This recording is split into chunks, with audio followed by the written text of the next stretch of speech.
ကျွန်တော်တို့တွေ့ရတယ်။ Gunter ကစုစုပေါင်း15 goal သွင်းတဲ့နေရာမှာအမ်ဘွေမိုးက goal 20 သွင်းခဲ့တယ်။ expected goal ဆိုရင် Gunter က 8.63 ပဲရှိတဲ့အချိန်မှာအမ်ဘွေမိုးက 12.3 အထိရခဲ့တယ်။ assist ဆိုလို့ရှိရင်လည်း Gunter ထက်တကိုးပို့ပြီးတော့စွမ်းဆောင်ပြနိုင်ထားခဲ့တယ်။ expected assist ဆိုလို့ရှိရင်လည်း Gunter က 5.28 ရခဲ့တဲ့အချိန်မှာအမ်ဘွေမိုးက 9.26 အထိရခဲ့တယ်။ဒီကြားထဲမှာ chance တွေကိုအခွင့်အရေးတွေကိုဖန်တီးပေးတဲ့ chance creation မှာဆိုလို့ရှိရင်လည်း Gunter 57ရတဲ့အချိန်မှာအမ်ဘွေမိုးက80အထိရခဲ့တယ်။ဒီလိုကစားသမားတယောက်က Manchester United ကိုဒီရာသီမှာ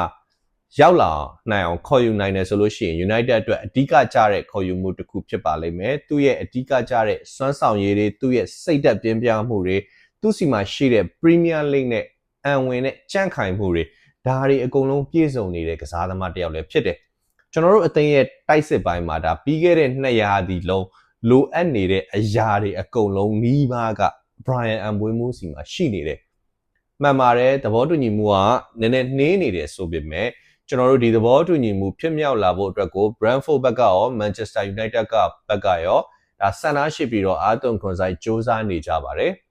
။ဒီလိုကစားသမားမျိုးဆိုတာကကျွန်တော်တို့ခဏခဏမြင်ရတဲ့ကစားသမားမျိုးတော့မဟုတ်ဘူး။အထူးသဖြင့် Manchester United ရဲ့ပရိသတ်တစ်ယောက်လည်းဖြစ်ပြီးတော့အသင်းကိုမဖြစ်မနေလာခြင်းပါတယ်လို့ဆန္ဒရှိတဲ့ကစားသမားတစ်ယောက်ကိုကျွန်တော်တို့စိတ်ရှိထားပြီးတော့စောင့်ဆိုင်ခေါ်ယူရပါလိမ့်မယ်။ဒီအကြောင်းတွေကို Ruben Amorim နဲ့ Ineos Sport ကလည်းကောင်းကောင်းသိတယ်။ဒါပေမဲ့သူတို့ကလည်းသူတို့စီမှာရှိတဲ့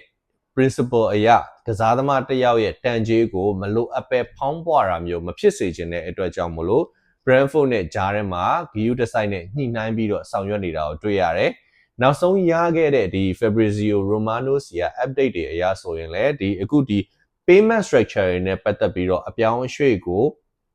ပြောင်းရွှေ့ခြေတွေကိုဘယ်လိုပုံစံပေးချေသွားမလဲဆိုတာကိုနဲ့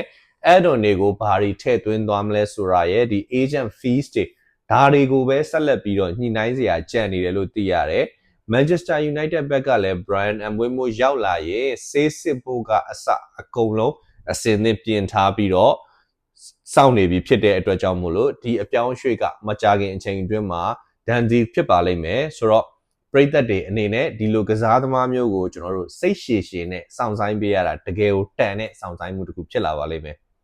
အားလုံးကျေးဇူးတင်ပါတယ်နောက်ဗီဒီယိုမှာပြန်တွေ့ပါမယ်